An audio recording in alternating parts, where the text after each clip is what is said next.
नमस्कार। आज हम बात कर रहे हैं सरदार जी 3 फिल्म से जुड़े एक काफी गरमाए हुए विवाद की। हाँ, दिलजीत दोसांझ की फिल्म है ये। और इसमें पाकिस्तानी एक्ट्रेस हानिया आमिर हैं। बिल्कुल। और इसी वजह से ये पूरा मामला खड़ा हुआ। हमारे पास जो जानकारी है वो बताती है कि कैसे फिल्म की कास्टिंग, भारत पाकिस्तान के बीच का जो अचानक बढ़ा हुआ तनाव था, और फिर इंडस्ट्री के अपने नियम। ये सब चीजें आपस में उलझ गईं। हाँ बिल्कुल। तो चलिए आज इसी पूरे मामले की तह तक जाते हैं, इसके अलग अलग पहलू देखते हैं। जरूर। ये देखना दिलचस्प होगा कि कैसे एक आर्टिस्टिक प्रोजेक्ट, मतलब एक फिल्म, राजनीति और जो राष्ट्रीय भावनाएं होती हैं उनके बीच फंस गई। और इसके नतीजे क्या हुए?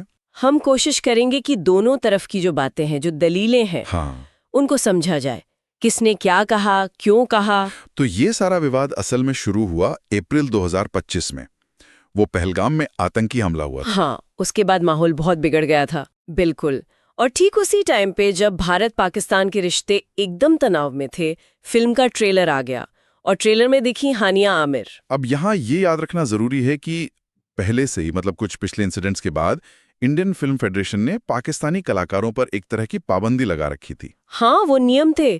तो जैसे ही ट्रेलर आया, सोशल मीडिया पर तो जैसे आग लग गई। दिलजीत के लिए बहुत नेगेटिव कमेंट्स आए, शेमफुल, देशद्रोही जैसे शब्द इस्तेमाल हुए। हम और बात सिर्फ सोशल मीडिया तक नहीं रुकी। जो federation of western India cine employees है, FWIC, हाँ, FWIC। वो खुलकर सामने आ गई।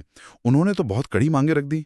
कहा कि फिल्म से जुड़े लोगों को ब्लैकलिस्ट करो, उनके पासपोर्ट रद्द करो, नागरिकता रद्द करो। हाँ, ये मांगे सुनने में बहुत एक्सट्रीम लगती हैं, शायद प्रैक्टिकल न भी हो, पर ये दिखाता है कि गुस्सा कितना था। बिल्कुल।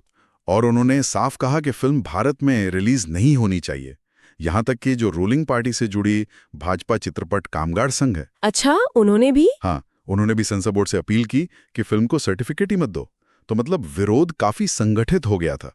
लेकिन कहानी का एक दूसरा पहलू भी है ना, जो दिलजीत और उनकी टीम ने रखा। हाँ, उनका डिफेंस ये था कि फिल्म तो फरवरी 2025 में ही शूट हो गई थी। जब हालात बिल्कुल अलग थे। बिल्कुल नॉर्मल थे। और हानिया आमिर को कास्ट करने का फैसला भी तभी हुआ था। दिलजीत ने तो ये भी कहा कि अगर उन्हें अंदाजा होता कि आगे माहौल इतना बिगड़ जाएगा, हाँ, तो शायद वो ये स्क्रिप्ट ही साइन नहीं करते। हाँ, ये एक तरह से मतलब मजबूरी वाली दलील थी कि हम क्या करते, हालात बदल गए। और इस दलील को इंडस्ट्री के कुछ लोगों का सपोर्ट भी मिला, जैसे इम्तियाज अली। हाँ, इम्तियाज अली ने सपोर्ट किया। उन्होंने दिलजीत को सच्चा देशभक्त और जमीन से जुड़ा इंसान बताया। जावेद अख्तर ने भी लॉजिकल बात कही। क्या कहा उन्होंने? उन्होंने कहा कि भाई, जब फिल्म पहले बन गई है तो अब उसको निशाना बनाना ठीक नहीं। उन्होंने सेंसर बोर्ड से भी कहा कि थोड़ा मतलब नरमी बरतो। यहाँ तक कि दिलजीत की जो एक्स मैनेजर हैं सोनाली सिंह, उन्होंने भी कहा कि भारत में रिलीज ना करने का फैसला ठीक है, देश हित में है, लेकिन ये पूरा विवाद दुखद है।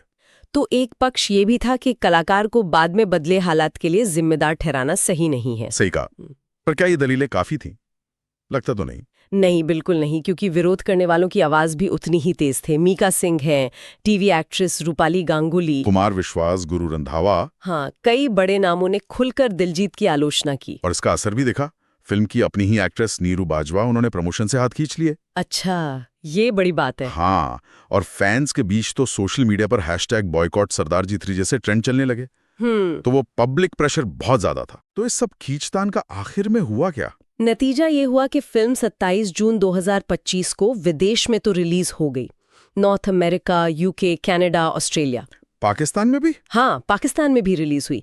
लेकिन इंडिया में, जो पंजाबी फिल्मों का सबसे बड़ा बाजार है, वहां रिलीज नहीं हो पाई। नहीं हो पाई। और अनुमान ये है कि इससे फिल्म को करीब 40% का फाइनेंशियल लॉस हुआ। 40%? ये तो बहुत बड़ा नुकसान है। हाँ, ये आंकड़ा दिखाता है कि इस तरह के विवाद का असर कितना सीधा और कितना भारी पड़ सकता है। मतलब टाइमिंग और हालात दोनों फिल्म के खिलाफ चले गए। बिल्कुल। तो कुल मिलाकर कहानी ये है कि सरदार जी 3 भावनाओं और राजनीति के एक ऐसे भंवर में फंसी कि अपने ही घर भारत में दर्शकों तक नहीं पहुंच पाई। और दिलजीत ने फिर विदेश में रिलीज का रास्ता चुना।